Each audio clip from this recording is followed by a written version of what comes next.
Friends, किसी ने बड़ी ही खूबसूरती से कहा कि तारीफ़ करने वाले बेशक लाखों मिल जाएंगे जो आपको पहचानते होंगे, लेकिन फ़िक्र करने वाले बहुत कम मिलते हैं, उन्हें आपको पहचानो। हाय फ्रेंड्स, मैं हूँ आपके साथ एक मीरा। चलो आज कुछ नया सुनते हैं। एक बार एक टीचर जो अपने बच्चों से बहुत ज़्यादा प्यार करते, जब भी क्लास में जाते हमेशा कहते कि आई लव ऑल स्टूडेंट्स, लेकिन वो झूठ बोल रहे होते क्योंकि उसी क्लास में एक बच्चा था खुशवंत मैले कुचले कपड़ों में आता था और पढ़ाई में भी ध्यान नहीं देता। मैडम को उस बच्चे से घिन आती थी, नफ़रत सी थी। मैडम हमेशा ये बात झूठ कहते, लेकिन ये सिलसिला चलता रहता। अंत में जब साल ख़त्म होता है तो रिपोर्ट कार्ड बनानी होती है बच्चों की, तो रिपोर्ट बनाकर जब दी जाती है तो मैडम जितना जानते थे खुशवंत के बारे में सारी कमियाँ लिखते। जब सर को दी तो सर ने कहा कि मैडम आपने तो सारी कमियाँ लिखी, एक खूबी भी नहीं लिखी। तो मैडम ने कहा कि मैं खूबी क्या लिखूँ, उसमें तो है ही नहीं। तो सर ने सलाह दी कि आप पिछले सालों की रिपोर्ट कार्ड दे सकते हो सकता है आपको मदद मिल जाए।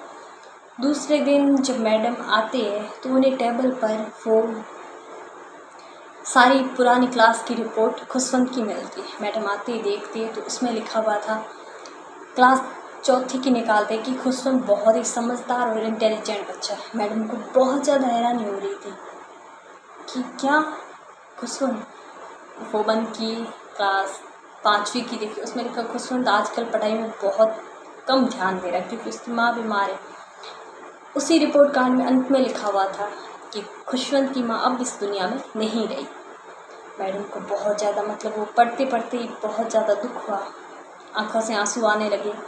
दूसरे दिन फिर क्लास में जाकर यही कहते कि I love all students. Madam आज फिर झूठ बोल रही थी क्योंकि आज पूरी क्लास में सबसे ज़्यादा प्यार उन्हें खुशवंत पर आ रहा था। तो धीरे धीरे मैडम ने खुशवंत पर बहुत ज़्यादा ध्यान देना शुरू किया, उसे पढ़ाते समझाते। जब भी कुछ या कोई बात समझ में खुशवंत को नहीं आती तो मैडम स्पेशली उसकी हेल्प करते और इसका रिजल्ट ये रहता है कि क्लास में खुशवंत टॉप करता है। मैडम बहुत खुश होते। धीरे मैडम रिटायर हो जाते हैं और खुशवंत से कहा कि बेटा आप बहुत अच्छी पढ़ाई करना, मन लगा कर पढ़ना। जब मैडम रिटायर हो जाते हैं, घर पे होते हैं, तो एक बार एक शादी का कार्ड आता है, उस पर लिखा होता है कि डॉक्टर खुशवंत। वो शादी का इनविटेशन था तो मैडम को प्लेन में बैठ कर जाना था डॉक्टर खुशवंत के पास। और जैसे ही घर में कदम रखते हैं मैडम तो सभी बहुत ही बेसब्री से उनका इंतज़ार कर रहे थे। तो जाते हैं तो खुशवंत माइक लेकर बोलता है कि मैंने आपसे कहा था कि मैं आपको मेरी माँ से मिलाऊंगा। ये है मेरी माँ जिन्होंने मुझे बनाया है। एक माँ जन्म देकर हर किसी को पालती है, पोसती है। इस माँ ने मुझे जन्म नहीं दिया, लेकिन ये माँ मेरे भगवान से भी बड़ी है जिसने मुझे पाला है। खुशवंत बहुत सारी बातें सोच रहा था, जो दिमाग में आई वो सब कह दिया।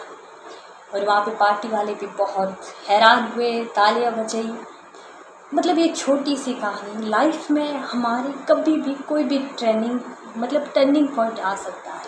कभी कभी लाइफ में कोई टीचर्स हमें गुरु इतने अच्छे मिलते कि हमें खुद भी नहीं पता कि कोई इतना अच्छा भी हो सकता है।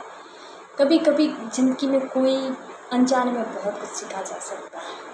इसीलिए हमेशा अपने गुरुओं का आदर कीजिए और जो आपकी फ़िक्र करते हैं उनका हमेशा ख्याल रखिए और उनका हमेशा साथ दीजिए, क्योंकि ये टाइम होता है ना, वो जाने के बाद पता चलता है कि समय निकल गया और अपनों के भी दूर जाने के बाद उनके रिश्तों का एहसास होता है। इसीलिए हमेशा अपनों की कदर कीजिए और उनके साथ रहिए। मैं फिर वही कहूँगी जो मैं अक्सर कहा करती हूँ, वहाँ लोग अच्छा ही काम नहीं करते बल्कि जो भी करते उससे अच्छा बनाना। हाँ, ये सच है कि एक इंसान दुनिया को नहीं बदल सकता, लेकिन ये भी इतना ही सच है कि इस दुनिया को बदलने की शुरुआत करने वाला हमेशा ही इंसान है। तो you can do it, you are very very special and thank you so much, you can do it. इस कहानी को ज़्यादा से ज़्यादा अमल करना।